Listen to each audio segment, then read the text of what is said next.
ఓం హ్రీంకారాసనగద్భితా నలసికాం సౌహక్లీం కళాం బిభ్రతీం సౌవర్ణాంబరధారిణీం వరసుదా ధౌతాం త్రినేత్రోజ్వలాం వందే పుస్తకపాశమంకుశధరాం స్రగ్భూషితాముజ్వలాం త్వాం గౌరీం త్రిపురాం పరాత్ప్రకళాం శ్రీచక్రసంచారిణీం. ఓం శ్రీ బెజవాడ కనకదుర్గాదేవ్యై నమః. శ్రీ దుర్గామల్లీశ్వరాభ్యాం నమః. మనకి ఈ నెలలో ఆగస్టు 2026 సంవత్సరంలో మనకి ఈ 2వ తేదీ దాటిన తర్వాత శుక్రుడు మరి కన్యారాశిలోకి వస్తున్నాడు. దానివల్ల ఏమవుతుంది అని అంటే, ఎవరికైతే భార్యాభర్తల మధ్య చిన్న చిన్న ఫైట్స్ అవుతున్నాయి, అవి పెద్దగా అయిపోతాయి అన్నమాట. అలాగే ప్రేమ వ్యవహారాలు ఇవన్నీ కూడా కొంచెం ఫెయిల్ అవడానికి అవకాశాలు ఉంటాయి. అసలు ముందు దీంతో పాటు ఇంకా ఏం జరుగుతోందండి ఇప్పుడు అంటే, శని మీనరాశిలో వక్రిస్తున్నాడు. 138 రోజులు ఉంటాడు. ఇది పెద్ద మేజర్ కాస్మిక్ షిఫ్ట్ అనమాట. అలాగే నక్షత్రాల మూమెంట్ను కనుక మనం చూసుకున్నట్లయితే, ఈ యొక్క శని ఏం చేస్తాడంటే, బుధుడి యొక్క నక్షత్రం రేవతి నక్షత్రంలో ఉండి, ఆ తర్వాత మళ్ళీ తన సొంత స్టార్ అయినటువంటి సొంత నక్షత్రమైనటువంటి ఉత్తరాభాద్రానికి బ్యాక్వర్డ్గా ఆయన అక్టోబర్ 10వ తేదీన వెనక్కి వచ్చేస్తాడనమాట. అలాగే మనం చూసామండి, శుక్రుడు ఈ యొక్క సెకండ్ ప్లానెట్ అనమాట, సన్ నుంచి కనుక మనం చూసినట్లయితే. అండ్ భూమికి వచ్చేసరికి చాలా క్లోజ్గా ఉంటుంది, క్లోజ్ నైబర్, మన పక్కంటి వాళ్ళలాగా అనమాట, క్లోజెస్ట్ ప్లానెటరీ నైబర్ అనమాట. అందువల్లనే దీన్ని ఏమంటామంటే కవల బిల్లలు అంటారు, భూమిలాగే ఉంటుంది కాబట్టి ఈ శుక్రుడిని కూడా. మరి ఎందువలనంటే ఒకే రకమైనటువంటి సేమ్ సైజు కాదు, ఒకేలాగా ఉంటుంది సైజులోను, తర్వాత సాంద్రతలోను, డెన్సిటీలోను. మరి ఇదేంటంటే రాడికల్లీ డిఫరెంట్ అనమాట అండర్ ఇట్స్ సర్ఫేస్. అందువలన ఈ క్రషింగ్ చేసే, నొక్కి పడేసి క్రష్ చేసేసే అట్మాస్ఫియర్ ఉంటుంది అక్కడ. మనం వెళ్తే తప్పడైపోతాం అన్నమాట, పచ్చడి నొక్కేస్తుంది, మన ఫేస్ల దగ్గరకు నొక్కేస్తే కుదించేస్తే ఎలా ఉంటుంది అట్లా. అండ్ అక్కడ స్కార్చింగ్ టెంపరేచర్స్ ఉంటాయి, భలే భయంకరమైన టెంపరేచర్స్ ఉంటాయి అన్నమాట. మనం మాడిపోతాం మనం, అంటే ఇంకేం ఉండదు, లడ్డే కరిగిపోద్ది, మనం ఉండవు అనమాట. ఇంకెళ్ళిపోయి పేస్ట్ ఉడకబెట్టేసి రసం అయిపోతాం చూసారా, అలా రసం అయిపోతాం అనమాట. మనందరం తాగుతూ ఉంటాం ఈ యొక్క సూపులని, అలాగైపోతాం, జ్యూసులు సూపుల కింద. తర్వాత అండ్ హాటెస్ట్ ప్లానెట్ మొత్తం మన సోలార్ సిస్టంలో, సౌర కుటుంబంలో అందరికంటే కూడా వేడి ఎక్కువ ఉంటుంది. అందువల్ల వృషభ రాశి, తులారాశిలో పుట్టినటువంటి వాళ్ళందరూ కూడా మనకి వేడి శరీరం ఉంటుంది. వాళ్ళకి గ్యారంటీగా పైల్స్ కానీ హెర్నియా కానీ ఉంటాయన్నమాట, ఈ యొక్క లగ్నాల్లో కానీ నక్షత్రాల్లో కానీ రాశుల్లో కానీ పుట్టిన వాళ్ళకి. అదేవిధంగా ఈ యొక్క కాంప్రహెన్సివ్ బ్రేక్ డౌన్ ఉంటుందన్నమాట వీనస్. ఎందువల్లంటే దాని యొక్క సైంటిఫిక్ ప్రొఫైల్ చూద్దాము, ఆస్ట్రానమికల్ అబ్జర్వేషన్ చూద్దాము, అలాగే ఆస్ట్రాలజికల్గా దానికి ఉన్నటువంటి సిగ్నిఫికెన్స్ని మనం చూద్దాం. మొట్టమొదటిగా ఫిజికల్ క్యారెక్టరిస్టిక్స్ని కనుక మనం చూసి, అక్కడ ఉన్నటువంటి ఎన్విరాన్మెంట్ వాతావరణాన్ని కనుక మనం చూసినట్లయితే, మనకి అట్మాస్ఫియర్ ఎలా ఉంటుందంటే, అక్కడ వాతావరణము థిక్గా ఉంటుంది, దళసరిగా. మన తర్వాత టాక్సిక్ క్లౌడ్స్ ఉంటాయి అక్కడ, బ్రహ్మాండంగా విషపూరితమైనటువంటి అంటే కలుషితమైనటువంటి క్లౌడ్స్, మేఘాలు. మనలాగా తెల్లగా మంచి తెల్ల నీళ్ళు వచ్చేలాగా ఉండవు అక్కడ, గీసిడ్లు పడిపోవడమే అనమాట మన పైన శుక్రుడిలో. దాంట్లో ఏంటి, మేడ్ ఆఫ్ సల్ఫ్యూరిక్ యాసిడ్ ఉంటుంది, కింద పడితే మన ముఖాలు కాలిపోతాయి అన్నమాట. అలాగే ఇది అందువలన వేడిని ట్రాప్ చేసి అండ్ రన్అవే గ్రీన్ హౌస్ ఎఫెక్ట్ని ఇస్తుంది అండ్ క్రషింగ్ అట్మాస్ఫియర్ని క్రియేట్ చేస్తుంది. ఎంతంటే భూమి మీద మనం మామూలుగా నడుస్తుంటే మనకి గాలి వస్తే ఒత్తిడి చేస్తుంటే ఎంత ఉంటుందో దానికంటే 90 రెట్లు నొక్కేస్తుంది అనమాట అక్కడికి వెళ్తే మనం. అలాగే దాని మీద ఉన్నటువంటి సర్ఫేస్ టెంపరేచర్ని కనుక మనం చూసినట్లయితే, మనకి 465 డిగ్రీల సెంటిగ్రేడ్ ఉంటుంది. మనం ఇక్కడ 40 డిగ్రీలు వచ్చేసరికి అబ్బా ఉష్ అన్నీ ఏసీ కావాలా అని ఫ్యాన్లు వేసేసుకుంటాం. 40 వచ్చేసరికి మా రాజమండ్రి వచ్చేయండి, మీకు శుభ్రంగా ఇలా కారిపోతూ ఉంటాయి అన్నమాట చెమటలు. మేము రైలు కోటర్స్లో చదువుకుంటున్నప్పుడు షర్ట్లు గిట్లు ఉండవు, కారిపోవడమే అంతే. ఇప్పుడు మరి అంత టెంపరేచర్ ఉంటుంది. మరి గోదావరి పక్కనే, మా ఇంటి పక్కనే, మా ఇంటి వెనకాల, అయినా సరే కారిపోతూ ఉండేది. మరి అలాంటిది 900 డిగ్రీల ఫారెన్హీట్ లేదా 465 డిగ్రీల సెంటిగ్రేడ్ వేడి ఉంటుంది. ఇది లెడ్ని కూడా మెల్ట్ చేసేస్తుంది, కరిగిచ్చేస్తుంది అనమాట, అంత టెంపరేచర్ ఉంటుంది. అలాగే ఎక్స్ట్రీమ్ టోపోగ్రఫీ అని కనుక చూసినట్లయితే ఇది డెజలేట్ ల్యాండ్స్కేప్, అంటే ఐసోలేటెడ్గా ఉంటుంది. అది ఒక ఒక షేప్ ఉండదు, దీనికి షార్ప్ రాక్స్ ఉంటాయి, మంచి సూదుగా రాళ్ళను పడితే గుచ్చుపడమే లోనకి. అలాగే వ్యాస్ట్ ప్లెయిన్స్ ఉంటాయి, మనకులాగే భూముల్లాగా పెద్ద పెద్ద పంట లోయలు ఉంటాయి చక్కగా.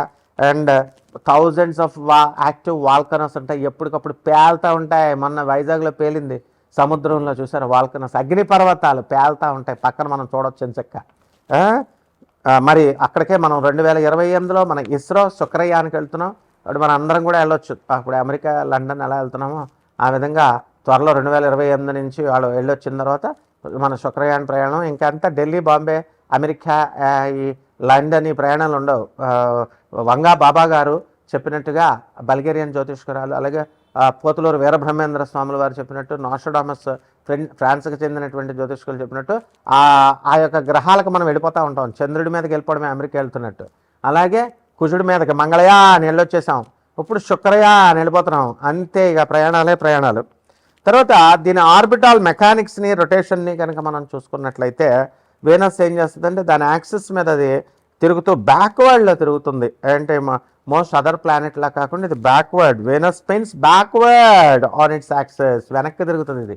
అది విచిత్రమైనది compare to most other planets.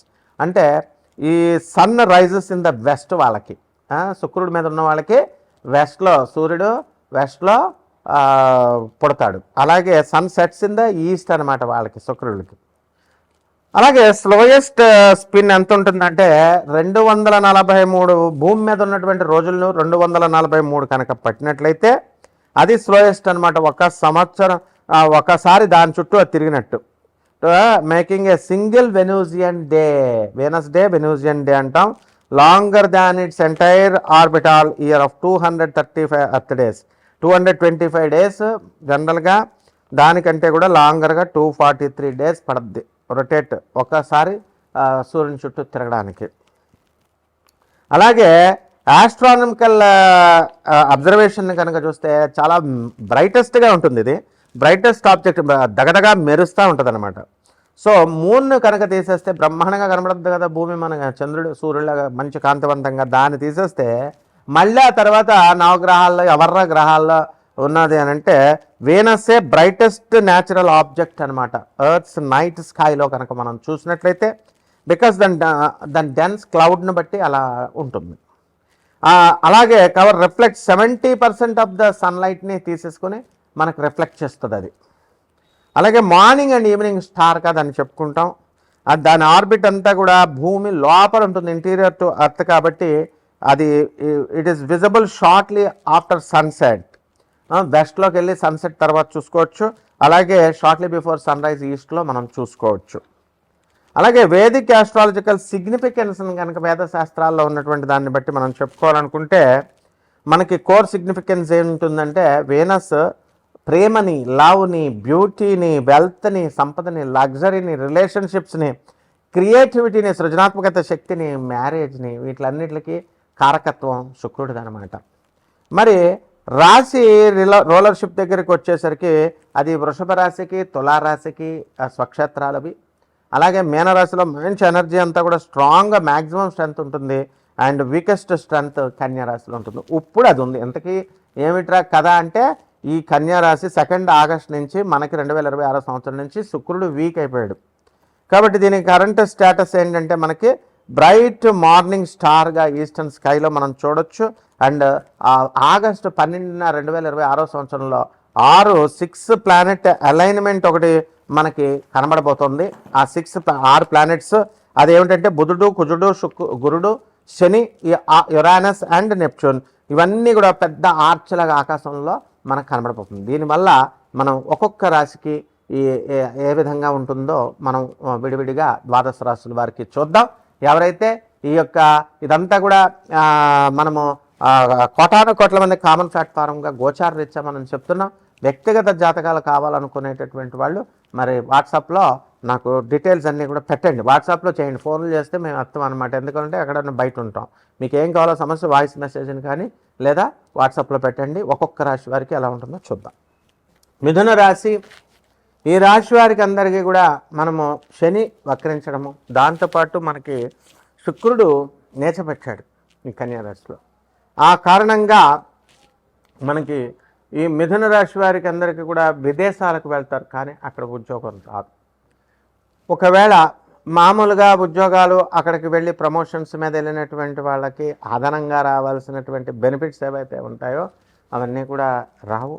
అలాగే వివాహాలు ఇవన్నీ కూడా శుభముహూర్తాలు పెట్టుకొని ఉంటారు, మరి అవన్నీ కూడా పోస్ట్ పోన్ అవ్వడానికి అవకాశాలు ఉంటాయి. కాబట్టి పెళ్ళిళ్ళు కుదుర్చుకున్న తర్వాత పెద్దగా గ్యాప్ పెట్టుకోవద్దు, ఎందుకంటే రిలేషన్షిప్స్లో వీటిల్లో ఈ శుక్రుడు వీక్ అయితే మీకు అతుక్కోవన్నమాట రిలేషన్స్. కాబట్టి పెళ్లి జోళ్ళకి వెళ్ళకండి. అలాగే ఈ యొక్క రాశి వారికి అందరికీ కూడా ధనస్థానంలో మరి గురు, రవి, బుధ గ్రహాలన్నీ కూడా బ్రహ్మాండంగా ఉన్నాయి. ఆగస్టు 15వ తారీఖు వరకు అక్కడ మీకు ధనము అనేటటువంటిది ఇంప్రూవ్మెంట్ ఉంటుంది. శని వక్రించడం వల్ల ఈ మిథున రాశి వాళ్ళకి అందరికీ కూడా అంతంత మాత్రంగా ఉంటుంది, పెద్దగా కలిసి రాదు. మరి వృషభ రాశి కొంచెం డామినేట్గా ఉంటుంది. ఎవరైతే ఈ యొక్క మిథున రాశి వాళ్ళు వృషభ రాశి వాళ్ళని పెళ్లి చేసుకున్నారో అటువంటి వాళ్ళందరూ కూడా ధన సంపాదన విషయంలోనే బాగానే ఉంటుంది, కానీ మీ యొక్క రిలేషన్స్ అనేటటువంటివి మీరు జాగ్రత్తగా బిల్డప్ చేసుకోలేరు. ఇది మీ తప్పు అనమాట.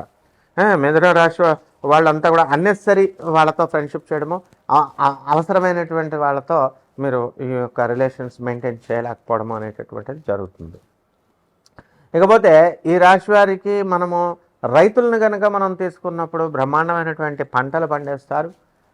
మిర్చి, పత్తి ఇలాంటివన్నీ కూడా నవంబర్ నెలలో మీరు కనుక వేసుకున్నట్లయితే చాలా అధికమైనటువంటి ఆదాయం ఉంటుంది. చాలామంది మరి టమాటా పంట అనేది బాగుండదని నేను చెప్పాను. ఆ తర్వాత అప్పుడు పంట చేతికి వచ్చిన తర్వాత చాలా లాస్ అయిపోయామండి మేము, రేటు 100 రూపాయలు కూడా లేదు ఒక పెట్టే అంటూ వాళ్ళు పాపం బాధపడుతుంటే చాలా జాలి వేస్తుంది. కాబట్టి రైతులు వీళ్ళు చేసినటువంటి అప్పులన్నింటినీ కూడా వీళ్ళు తీర్చలేకపోతారు. దానివల్ల కొంచెం కొద్దిగా తీర్చగలుగుతారు తప్ప పూర్తిగా చేయలేకపోతారు. అందువలన షేర్స్, మార్కెటింగ్ ఇలాంటివన్నీ కూడా స్పెక్యులేషన్స్ బిజినెస్లో ఉన్నటువంటి వాళ్ళు కొంత లబ్ధి పొందడానికి అవకాశాలు ఉంటాయి, ఆకస్మిక ధనలాభం కలగడానికి అవకాశాలు ఉంటాయి. కాబట్టి ఈ రాశి వారందరూ కూడా మనకి అనేకమైనటువంటి దూరపు ప్రయాణాలు వీళ్ళు చేస్తారు. మిథున రాశి వాళ్ళు విదేశాల్లో స్థిరపడినటువంటి వాళ్ళకి అందరికీ కూడా ప్రమోషన్స్ రావడానికి అవకాశాలు ఉంటాయి. కాబట్టి ఈ రాశి వారికి అందరికీ కూడా ఈ కొత్తగా పెళ్ళైనటువంటి వాళ్ళు, మరి ఇప్పుడు మనకి ఆషాఢ మాసం వచ్చింది, ఆ తర్వాత శ్రావణ మాసం వస్తుంది. అందువలన వీళ్ళందరికీ కూడా కొన్ని రకాలైనటువంటి diseases, HPV disease, human papilloma virus diseases అనేటటువంటివి రావడానికి అవకాశాలు ఉంటాయి. అలాగే డయాబెటీస్ పేషెంట్స్ ఎవరైతే ఉన్నారో ఇటువంటి వాళ్ళకి అందరికీ కూడా మెటబాలిక్ మాల్ఫంక్షన్ అనేటటువంటిది జరుగుతుంది.